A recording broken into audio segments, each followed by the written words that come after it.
From the burning mesas of the Arizona desert to the slot machine-clad boardwalks of New Jersey, it's Imaginarium with Scott and Todd, and I'm Scott Colbert.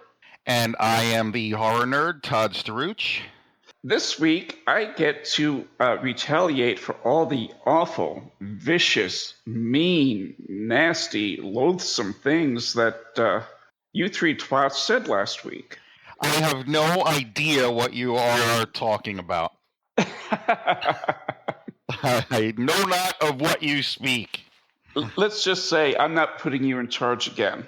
Lesson learned. I have a login information now. Maybe I shouldn't have said that. I should just get my mouth shut. It was all in good fun. It was, and you all did say some nice things at the very end, so that kind of made up for it. Yeah, it was a lot of fun. It was, Jerry and I had a good time, and then inviting Tom Ryan on was very much a last minute decision.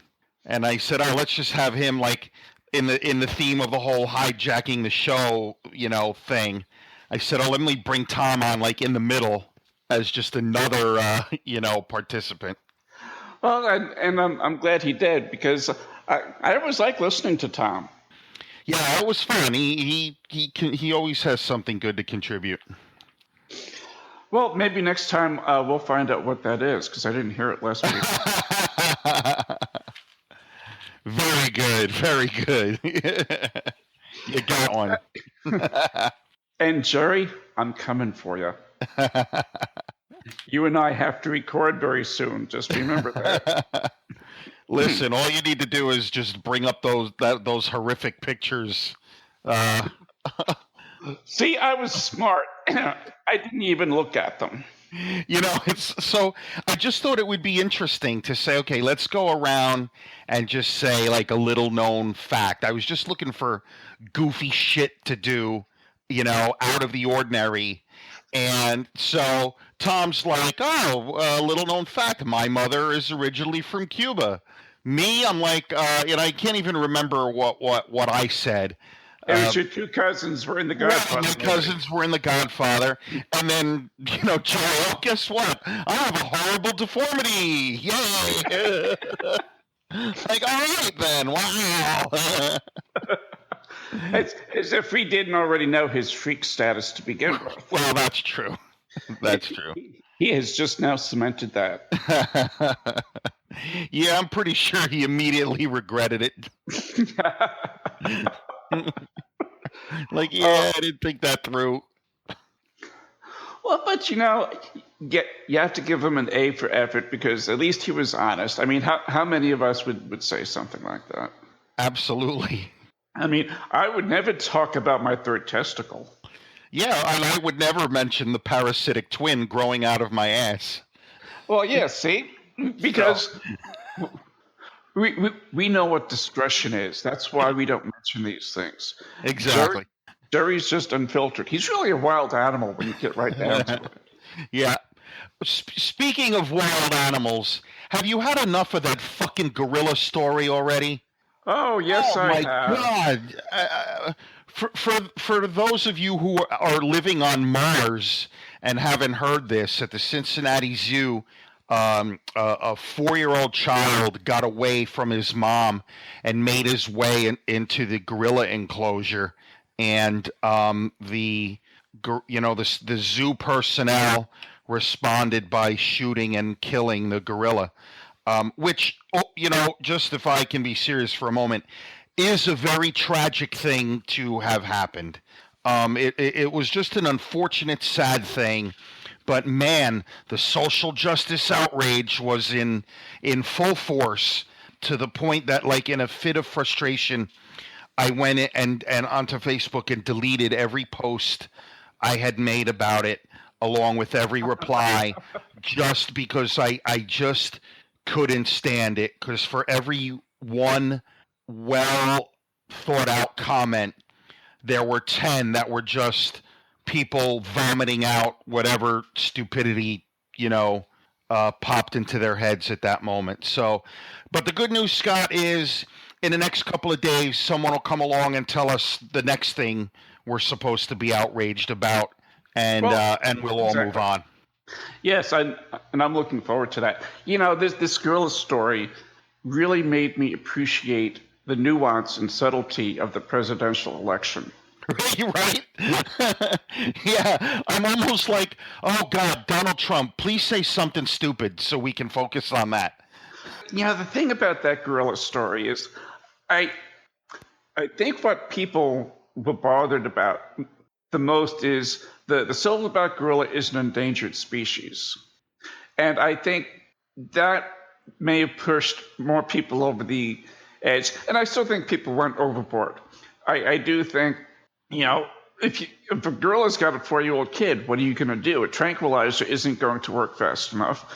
So unfortunately, there's only lethal action. Yeah, I don't want to drone on and on about it, Yeah. but I agree. And the only thing I will say is, as far as it being an endangered species, I'm going to call out all of the people who brought that up. And I'm going to call out all the people who talk about zoos being such evil, horrible places. Where were all these people, coming out against gorilla poaching and poaching of all these endangered species before this event happened? I don't recall a single post about it. Right now, Scott, a gorilla is being shot somewhere because someone believes that, dried gorilla penis is a cure for cancer. So I don't want to hear any bullshit about, oh my God, it's an endangered species. I can't believe it. Where were you all this time when, like, the black rhino was going extinct? You just stop. You just want to be part of the outrage train. That's all it is. Not you specifically, Scott. Well, yeah, because I have far more important things to be outraged about. And the thing is, I think the only thing that I posted about it was I made a couple of comments, but the only thing I actually literally posted about it was the Bloom County cartoon. Yes, which was very apropos, I thought. And I thought that's really all I need to say about it. And if you haven't seen the Bloom County cartoon about it, go look on Ranting and Raving, because it's a good one. And I don't know about you, but I am so happy to see some new Bloom County stuff. Oh, absolutely. Absolutely. It was always my favorite comic when it started, and it's always been one of my favorite comics, right up next to Calvin and Hobbes. And when Burke Bertha started doing it again, I was so happy. It almost made me believe in God. Wow. Yeah, wow. I know, right? Strong words right there. Wow. Yeah. Wow. Now, if we can just get some new Far Side cartoons, that would be great. Oh, that would be awesome. I don't know if I'd hold my breath on that one. No, pretty much no. What is he doing anyway, Gary Larson? That's an excellent question. I really don't know. But through the magic of the internet, I can find out. Yeah, because I'm curious, because he really just fell off the face of the earth once He really did. And he's only 65, so it's not like he just grew too old to do it. Oh yeah, I mean, look at how long Charles Schultz did the Peanuts. True. He appears to be doing nothing. It doesn't look. I'm not. I certainly haven't done extensive research, but according to Wikipedia, he just might have ceased existing. He's become his own Far Side cartoon. Exactly. Wow. Yeah, I have no idea what he's up to. Interesting. Maybe he just, got tired and said, "Oh, you know what? I've said all I wanted to say, and I'm gonna fade away a little bit." Good for him. Well, yeah, because sometimes people keep cranking stuff out, even when it's not quite as good as what it used to be. But they get so maybe money hungry, I suppose, and maybe Gary's just one of those people. See, because this is what I would do. I would work long enough and do a comic strip long enough or write books long enough until I had enough money that I could retire on then I'd go traveling or, maybe befriending silverback gorillas in various zoos in San Diego. And just say, fuck you to the rest of the world. I'm doing what I want to. I got everything I need. You're on your own. Sounds like a plan. So buy copies of my book so I can make this dream come true. Yes, absolutely. I mean, I would still record the podcast, of course. I'm sure. I actually would. It's the only thing that is meaningful in my life anymore. Wow. Wow. So, come on, you just moved into a new apartment, didn't you? Well, and I was just about to talk about that. Nice. One of the reasons that I wasn't here last week was because I moved into a new apartment. One of the things that I was making a big deal about it for wasn't so much for everybody else to know that I was moving, because it's not like I was. Well, I am upgrading in a sense, but it's not like I was moving into a mansion or anything. But for the last 9 years, I had lived in a studio apartment, and it was probably maybe the living space was maybe 320 square feet, if that. So it was very small. And I finally had enough of it and decided that I was going to move, and found a place not too far from the old one, but it's a 1-bedroom. It's got the tile floors, and I absolutely love living here. And I love the apartment, and I just don't know what to do with all this space now. More room to hide bodies? That's a good possibility, because I do have a lot of storage space. There you go. Yeah, and the freezer on the refrigerator is actually kind of big. Nice. We figured that's what happened at the old place. Yeah, so the crawl space was full. Yeah, you see, that's Jerry always goes for the dark. It's no wonder he does what he does. This is true. Yeah. Now, the only thing that I do have to bitch about is, now, I get new furniture. I get new TV stand, a couple of end tables, and a new dining room set with a couple of chairs, and they were all from IKEA. Oh boy!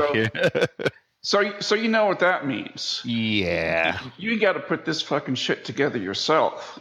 And let me tell you something. These directions that they give you, there's no written words. It's all pictures, and you don't know what the fuck. It could be the Kama Sutra for all I know, because it certainly didn't resemble anything that came in the box. And out of all of these things, the most difficult thing to put together actually turned out to be the chairs. The dining room table, which I thought would be a bitch, was really the easiest thing to put together. And all the other directions, there were like maybe 10 or 12 pages. The dining room table directions, it was 1 page folded in 4. So that's how easy it was to put together. Chairs, you say? You put them together yourself. Remind me not to sit on any chairs in your apartment. Well, you know what, Todd? You wouldn't even be able to sit on both of these chairs at the same time. They are made for small asses. I'm sorry. Okay, in that case, I'll stand. My ass barely fits on it. Yeah, and but the thing is, when we were looking at them, the chairs looked bigger than what they actually were, because when you're in the IKEA showroom, whatever you want to call it, it seemed they seemed to be a little bit bigger than what I actually got. They might be, for all you know. Well, and they very well could be. And the thing is, they're sturdy, and they work. They're just they're made for tiny asses. So maybe a cheek on each one. That might work. All right, that might work. No, I don't know. Yeah. Oh. Well, if you're ever out this way, we'll have to give that a try and see what happens. All righty then. What? Right. Well, speaking of out this way, Now, we're supposed to be getting up to 117 degrees on Saturday. Oh, hell no. And it's only God. early June, and we're going to get to that already. Wow. So a friend of mine, Sarah Roberts, she and I used to work together. In fact, a little side story about Sarah. She and her boyfriend at the time had a baby, and the baby had been a boy. They were going to name it after me. Fortunately, Really? they, for whatever reason, they liked me that much and decided they were going to name their kid after me. Fortunately, they had a girl, I suppose. And so they didn't get that honor or dishonor. But so anyway, You see that, Scott? There are some people who like you. Yeah, the people who matter like me. Go figure. So she posted a meme today, and when I saw this, I thought, oh, this is going to be perfect. And it's fun things to do in Arizona. Oh. And so when you come out, these are 15 things that you can do for fun, especially when it's hot. Number one, you can have a heat stroke. Nice. All right.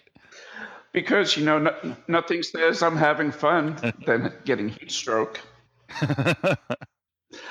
Sweating your balls off is number two.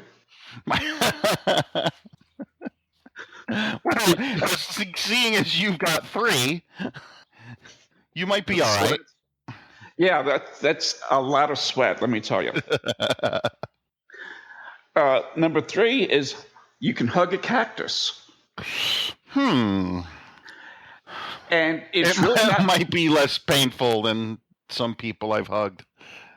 Well, I was thinking the same thing, considering some of the pricks I've gone out with. Hugging a cactus wouldn't be as bad. Next one is collect rocks, or what we call that in Arizona is the front lawn.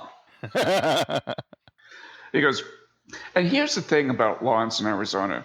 One of the things that my parents liked about living in Arizona was we could have a rock lawn and we wouldn't have to deal with the grass and keeping up with it. Because, they knew I wouldn't mow that thing. They couldn't get me to mow it when we lived back in New York. They certainly weren't going to get me to mow it when I was in the summer out here. So we had a rock front lawn and rocks in the back. But then you see people like the guy across the street and a couple of houses down. They've got these beautiful lawns.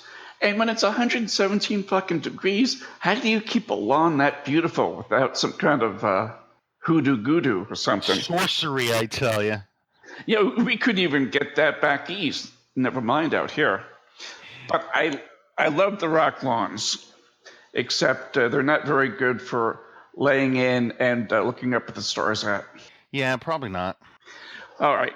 Next one is get dehydrated. That sounds like fun. Yeah. Well, that's probably tied in with number one of having heat stroke. And the next is playing in the dirt. And of course, there's a lot of dirt. But the thing about that is it's hard packed. If you ever try to dig a hole to plant something here, it's almost, you pretty much break a shovel.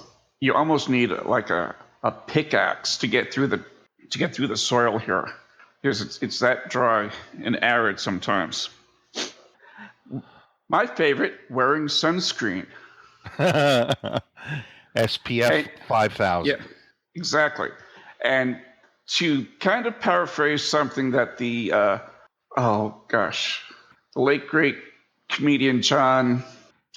Oh, and his last name just went right out of my head. He's so great that you couldn't remember his last name. Yeah, he was a big fat guy. And he did. No, not that one. He did the thing about the Chinese buffet. Oh, you go now. Oh, yeah. Son of a bitch. Yeah, see? You're making fun of me. John Pinette. Yes, John Pinette. John Pinette. Okay. I was so sad when he passed away. Anyway, to paraphrase a line of his, there's a fine line between rubbing lotion on yourself and rubbing yourself with lotion. And I may have crossed that line several times. But you Oh boy. but you put on that sunscreen, and then you can go look at a giant hole in the ground, which is, the Grand Canyon. Or, bring up a couple of your gay friends, and they can throw their legs in the air by the Grand Canyon and then confuse the tourists. Wow. Yeah. Folks, it is not easy to come up with a gay joke about the Grand Canyon. But I did it. But here we have it, right there. Wow. And I've been using that line for years and years and years. I think we've got the plot to the sequel to Gay 9. I think so. I think so. And I want to be in that, even if it's just a cameo. Absolutely. All right, next we have Get Stung by Scorpions. And I'm not talking about the heavy metal band either. I am not terribly afraid of bugs or critters or anything, but what I don't like is surprises. And boy, Arizona is fucking full of them. I'll tell you. Well, the thing about scorpions, there's two things. One is I'd never seen a scorpion until about 3 years ago. And we moved out here in 1981 when I was about 16. And up until, like I said, a couple of 3 years ago, I never saw one. Then I saw two of them in my apartment. And the only reason I knew they were there was Odetta had seen them, and she was battling them around, thinking they were like something to play with. But the thing that you'd be surprised about is just how small they are. Yeah, this is true. Like I've seen them out there in Arizona. I've seen them in Texas, and they are generally pretty small. The emperor scorpions are really hard to find. Yeah, and it's not impossible to find one in your bed if you're not paying attention. Yeah, there was a time when my ex-wife and I were in Arizona for vacation, and we were just driving around Scottsdale. I had been there many, many times, and we were thinking of moving to Arizona. And so we had contacted a real estate agent who was just driving us around Scottsdale for a while. And my wife at the time said, "Why do all these houses have 3-foot concrete walls around them?" And the real estate agent said, "Those are critter walls." And she said, "What?" "Yeah, because the tarantulas and the snakes and the scorpions have a hard time crawling up the side of the concrete, so it makes it so that fewer of them make it into your lawn and your house." Yeah. That was the end of our house hunting in Arizona, right there. That was the end of that, right there. Critter wall. Well, we didn't have a critter wall at the house that my parents bought when we moved out here. And the only critters I've actually seen outside of like sewer roaches and flies and ants and the regular kind of stuff that you expect to see anywhere was a black widow spider in the garage of the old house years and years ago when we first moved here. Then the two scorpions, and then a couple of lizards made it into my old apartment too. But they were actually really pretty cool, except I had to make sure that Odetta stayed away from them. Because I let them stay in the apartment. I figured, hey, if they manage to get in, they can stay here for as long as they want to. Well, the good thing about them, and my relatives in Florida, for Florida, South Florida, forget it. The lizards are everywhere. You can't keep them out of your house. But the good news is they eat those giant palmetto bugs that are everywhere. Yeah. So at least they serve a purpose, and you probably won't die, from getting bit by one. Well, I don't know that lizards really bite. They're actually really pretty tame. Yeah, that was a Black Widow joke. I guess it didn't go over so well. Oh. or it was so fucking obscure, I didn't. Sorry, folks, I'm off my game today. Did you take your meds this morning? No, I think that's part of the problem. No doubt it is. Oh, Well, aside from getting stung by scorpions, you can climb a rock. And there are some really nice rocks that you can climb, especially up in Sedona with the red rocks. And there's actually some nice places in town, too, that you can climb and walk around. Not that I would ever do that, because that would mean I would have to get physical exercise. And Yeah, well, let's not get crazy. well, yeah, and apparently from the last few days of moving, my body does not tolerate any kind of physical activity whatsoever. I've never had more pains in more joints than this move, and it wasn't even a particularly strenuous move. But the last time I moved, I was in my early 40s. Now at almost 51, 10 years is a big difference. It sure is. Next time I'm going to hire somebody. It's fucking worth it. It really is. When I moved into the house I live now, I did it all by myself with the help of friends and stuff, and I'm like, fuck that. Never again. Yep. Moving sucks to begin with. Oh, it does. It definitely does. All right, next is looking at dead plants. Which there's quite a few of around. I find that a lot funnier than it really is for some reason. That was actually my reaction to that too, so you're not alone. Buy a cowboy hat. And I'm trying to picture you in a cowboy hat. I could see that. Listen, keep me out of your twisted fantasies, okay? Here's something you'll really like. Being a haboob. A what? A haboob. That's what they call the dust storms. Oh. A haboob. What the fuck? Who the fuck would have known that? A haboob. I certainly didn't. And honestly, I would swear to you, they didn't start using that term until about 2 or 3 years ago. Because I had never heard that word before in my life. And all of a sudden they started using it. And they were using it like it was something that they had always said. And, and then you get that moment, well, maybe I've got Alzheimer's. And I just don't remember that they've always said that. But no, I would swear to you, they had never said that up until 2 or 3 years ago. I think it's just the fucking word they came up with just so people would giggle at it.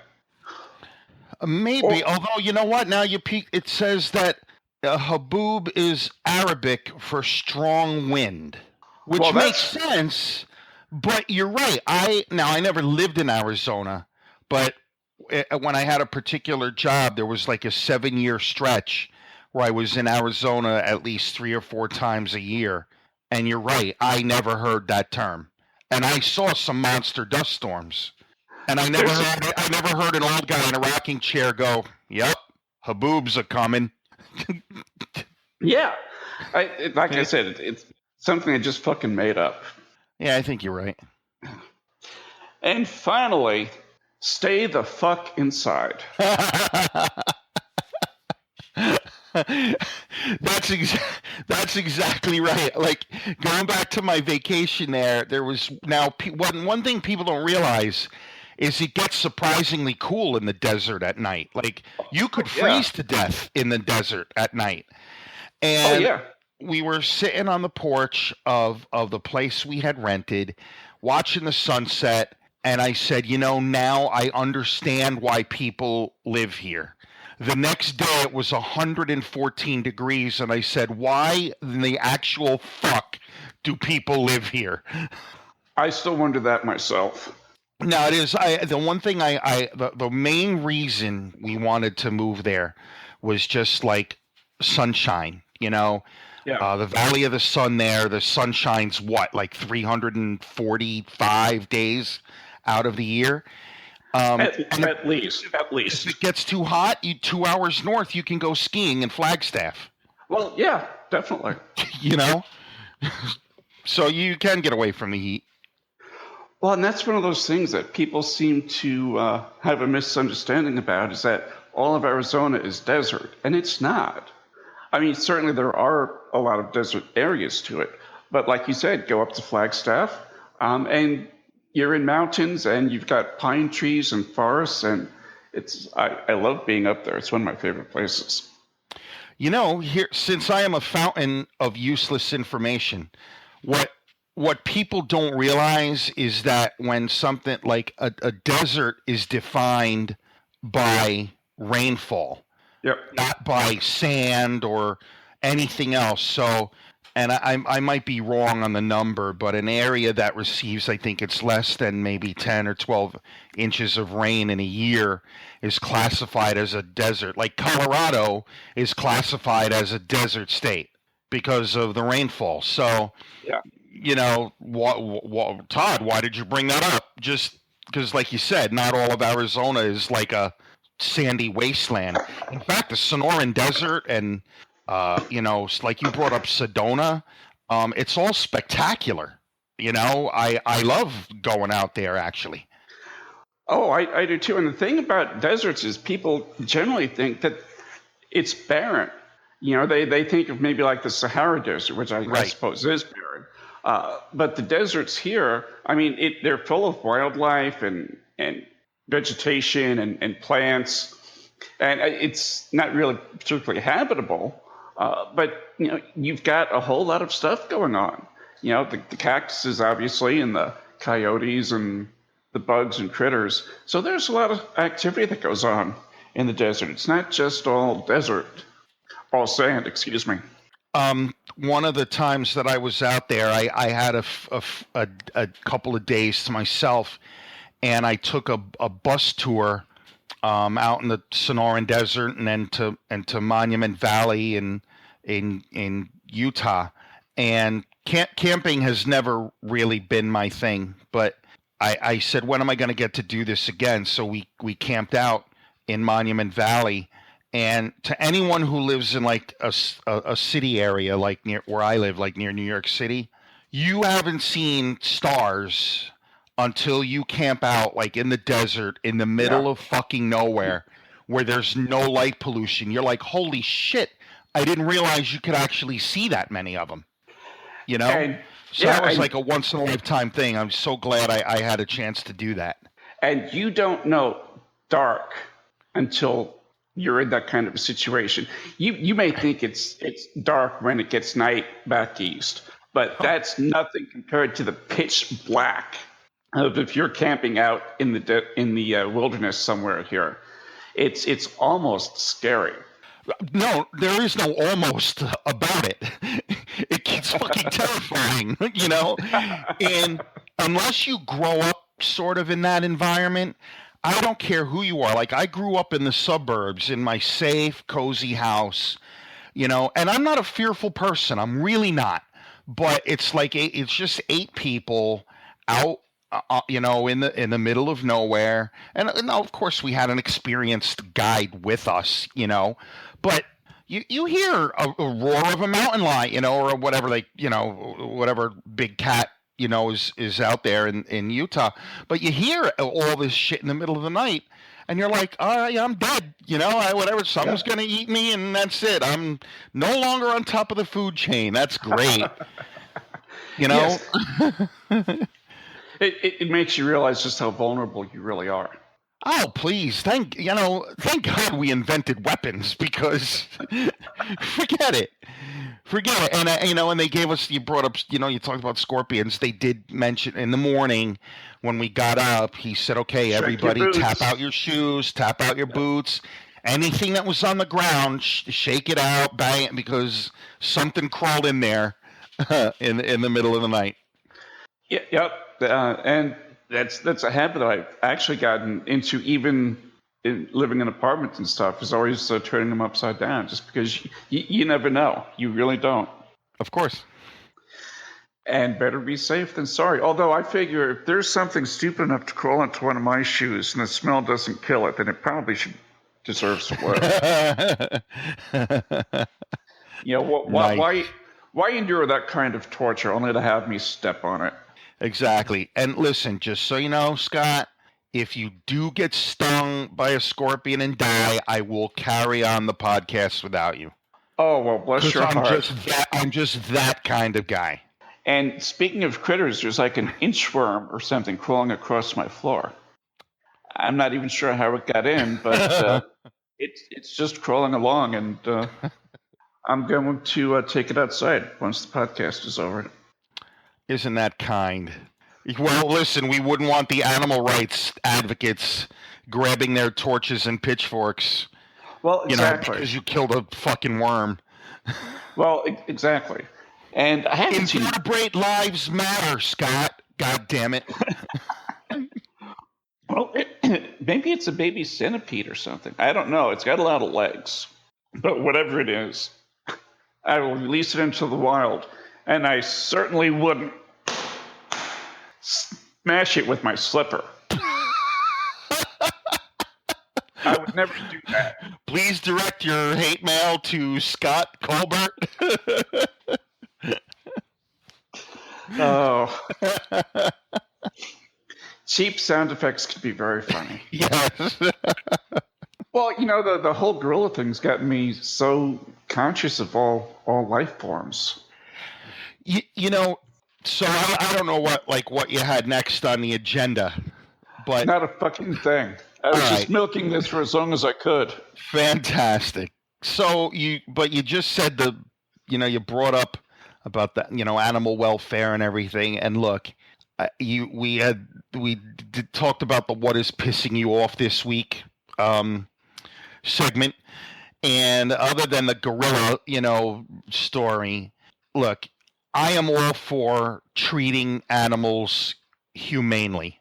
I do choose to eat meat, and if there is ever are any techniques that are invented to help animals be raised and slaughtered for meat painlessly and more humanely, I will stand behind that 100%. I'm all for it, but I make no apologies for eating meat. Sometimes, though, just the self-righteousness and superiority of some of the animal welfare slacktivists really, really stick in my craw. I'm sorry. I love my dog. She is my faithful friend and companion. But if we're in a fire and I can rescue my daughter or my dog, it's my kid every time. It's even my neighbor's kid every time.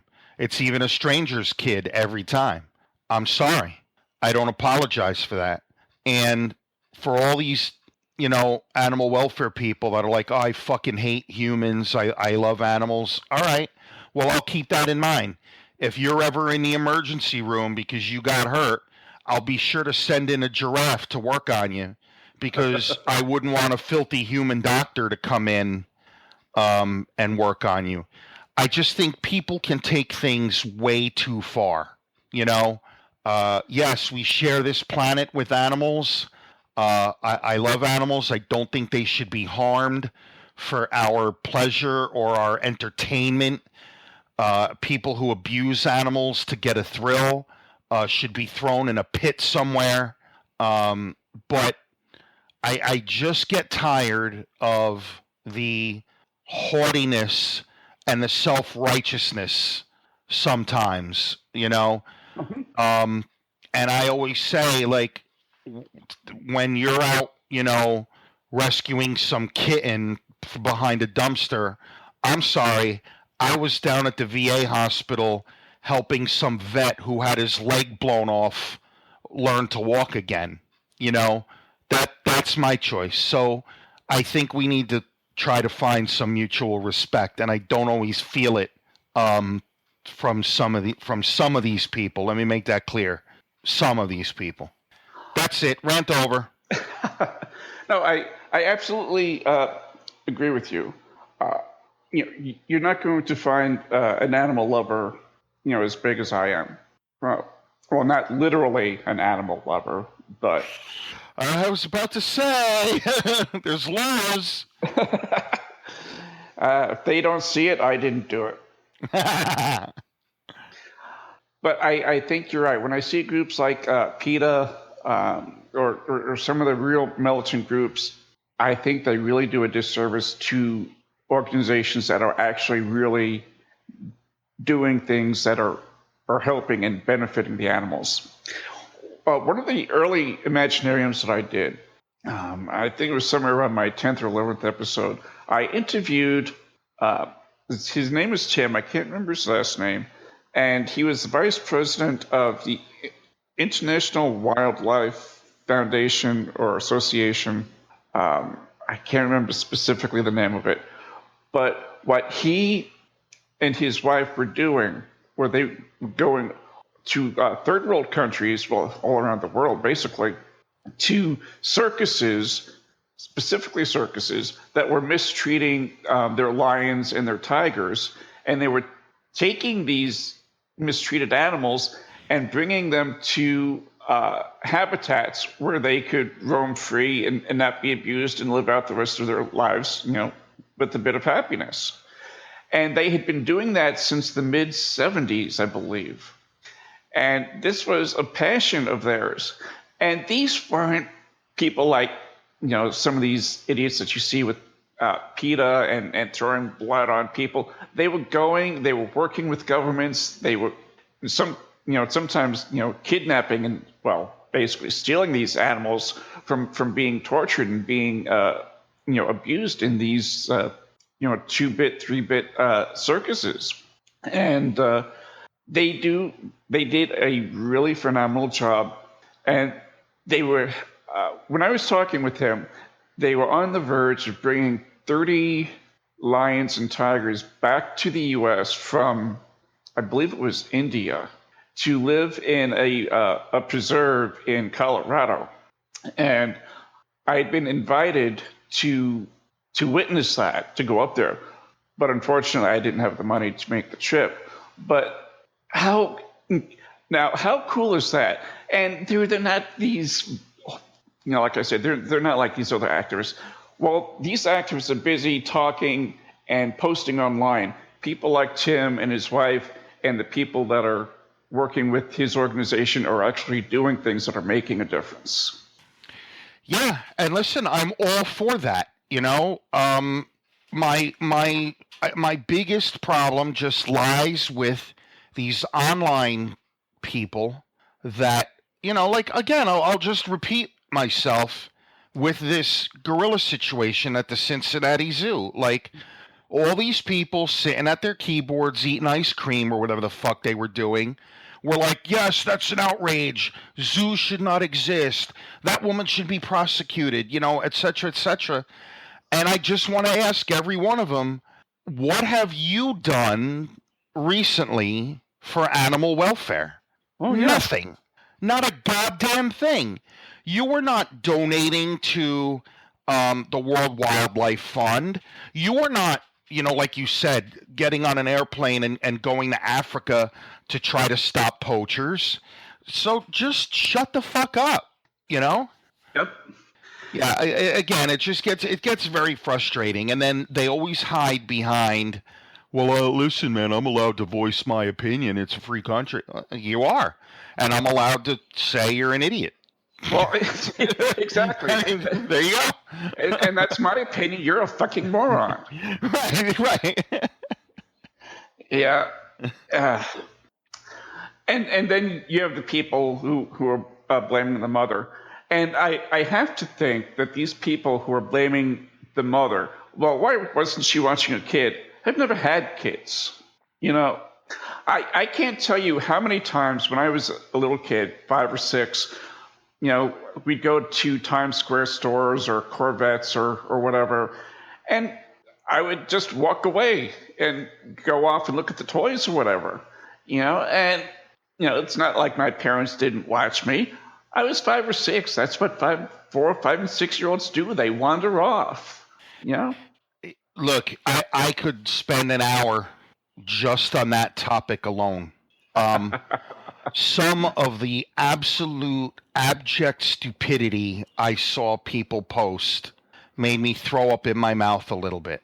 And now, I am not one to just say I dismiss your statements outright simply because you don't have children, or that because, say, you, Scott, you don't have children, that automatically precludes you from having an opinion about parenting.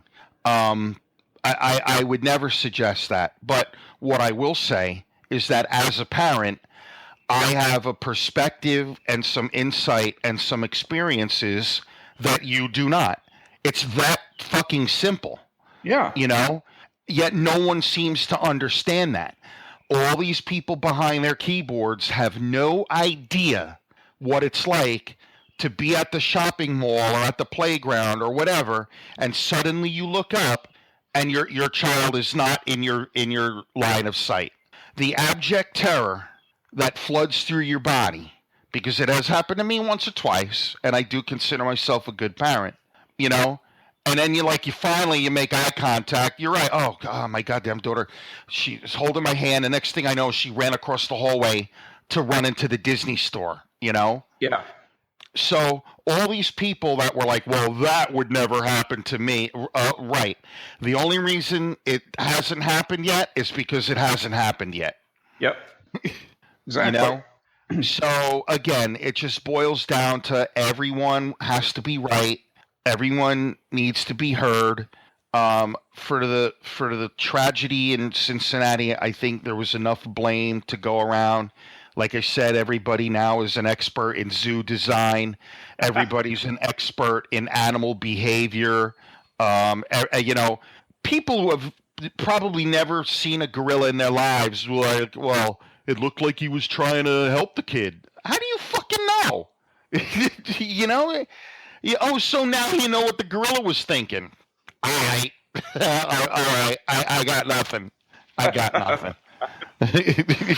You know? Oh, sign language. The gorilla was giving sign language. That's what it was. Oh, that's right. It was fucking Coco the gorilla. That's exactly who it was. Okay. Shame on you for not knowing that. I know. I'm sorry. I'm a horrible, horrible person. And then to top this off, and I don't know if you saw this, but the woman's husband happened to be black. And so there were some very, very ugly things, about being said about the husband. You know, why wasn't he there? You know, and then, black men are never there for their kids and yada, yada, yada. And it took a very ugly turn. And I thought, really? It's 2016, and this is the kind of shit we're devolving into? No wonder why people say they like animals better than people, because if I had a choice between a cat and an asshole like him, I'm picking the cat. Oh, me too, and I don't even like cats. No, look, what were you going to say? I was going to say, you like pussy, don't lie. You're right. You're right. Especially hairy pussy. Oh, that was more than anyone needed to know. Anywho, cats. I'm referring to cats. Oh, well, of course. Look, I often wonder, like, some of the shit that people post online, do they really think that? Or are they, or are they just trolls? You know what I mean? Like, I guess some of them do think it. I mean, there's plenty of racists in the world, that's for sure. Well, I have no doubt that there are people who think that way. I grew up with them. I've had them in my family. You know, I know there are people who really do have that kind of a mindset. And what's funny about that is because if they don't express that, if you don't know that about that person and you talk to them, they can be the nicest person in the world. But once they start being racist or homophobic or Islamophobic or whatever, that you just think, how could somebody who's so seemingly intelligent be this fucking stupid? You know something, I wonder, and I know we're going to run short on time soon, so maybe we'll talk about it on another show. But I wonder if, things just take time. I wonder if all of those negative qualities are slowly sort of, for lack of a better term, being bred out of us, because I know how I feel, and I even posted online not too long ago about how there was a time in like my teens and early 20s where I probably was not as nice to people of other races or sexual orientation as I should have been. And then and as I got older, I realized I was wrong. but the young people I encounter today, for the most part, don't really have any. They're like, oh yeah, gay marriage, who cares? Interracial marriage, who cares? Why are we even talking about that? Well, So I exactly. wonder Yeah. if over time, like it's just sort of like all that old school racism and homophobia is just sort of leaving us. You're always going to have the pricks who pass it down to their kids. Yeah.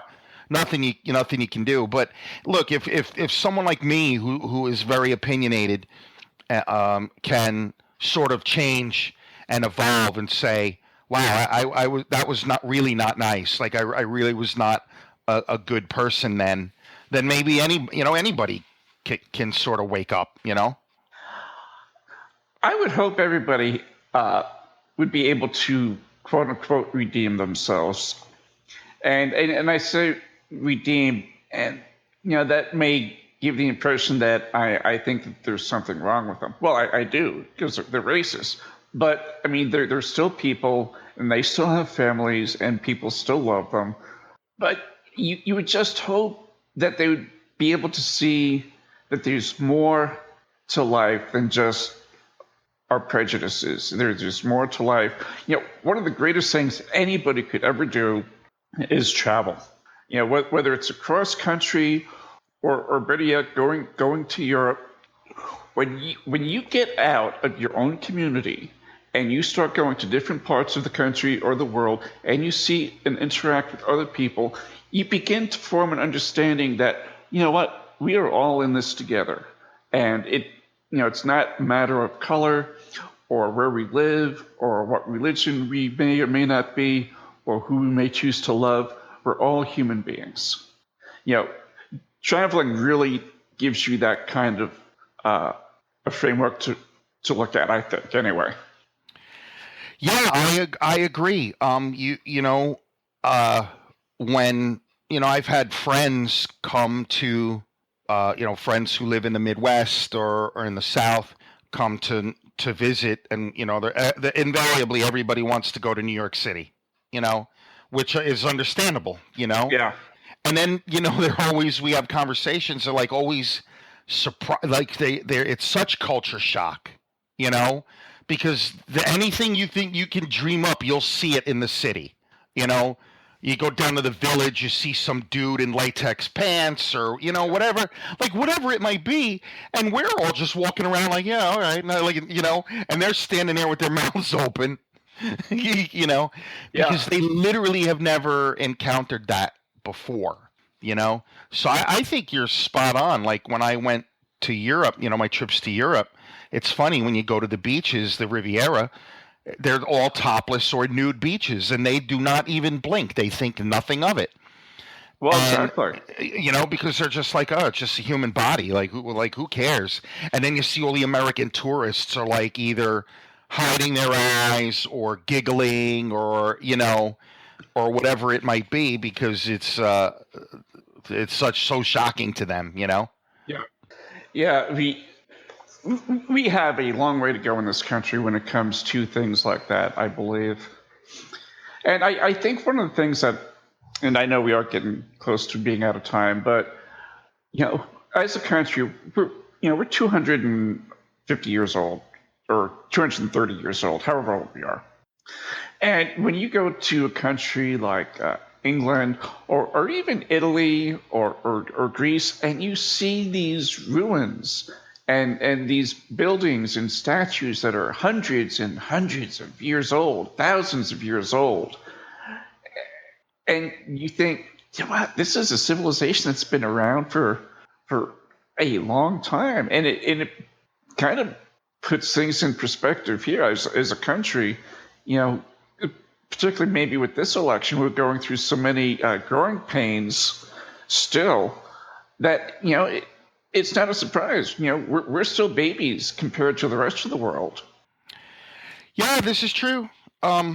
We consider ourselves a very progressive society, and in a lot of ways, we're not. When it comes to sexuality, especially, we're really not.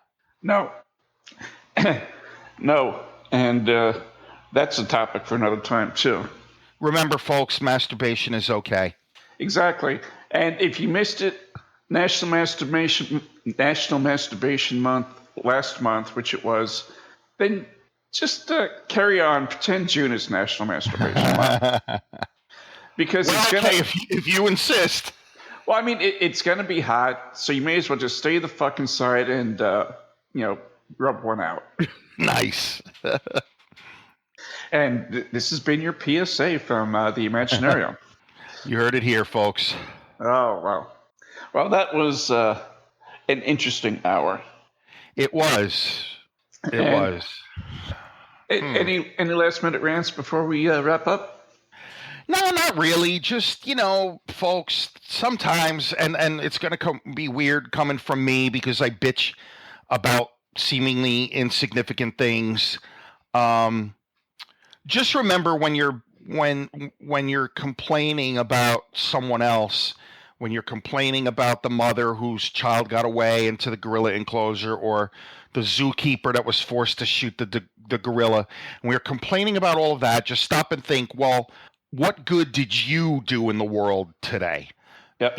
We're so quick to condemn everyone else, but you should sit back and say, well, what good did I do today? I certainly don't always succeed at that, that's for sure. But I do think about it. Well, and there's always the old saying, when you're pointing your finger at somebody, you have three pointing back at you. That's right. And that may be a cliche, but it's still true. So remember that, kids. Exactly. Or at least remember it until the next time on the Imaginarium. And until then, I almost forgot to say, we have other podcasts at the Supernauts Network at thesupernauts.com that you should check out. And I'm also starting a new series of essays on the sitcoms of Norman Lear. Nice. Yes, and the first one, I posted the first one a couple of weeks ago right before I moved, and it was about All in the Family. And the next one will be Sanford and Son, which not many people realize Norman Lear worked on. You know what? I didn't know that. He did, and he wasn't as hands-on with it as he was with some of his other projects, but he wasn't listed because he was working with other networks at the time. And I think it was NBC that had Sanford and Son, for whatever reason, wouldn't let him have his name on the show. But Norman Lear was a part of Sanford and Son.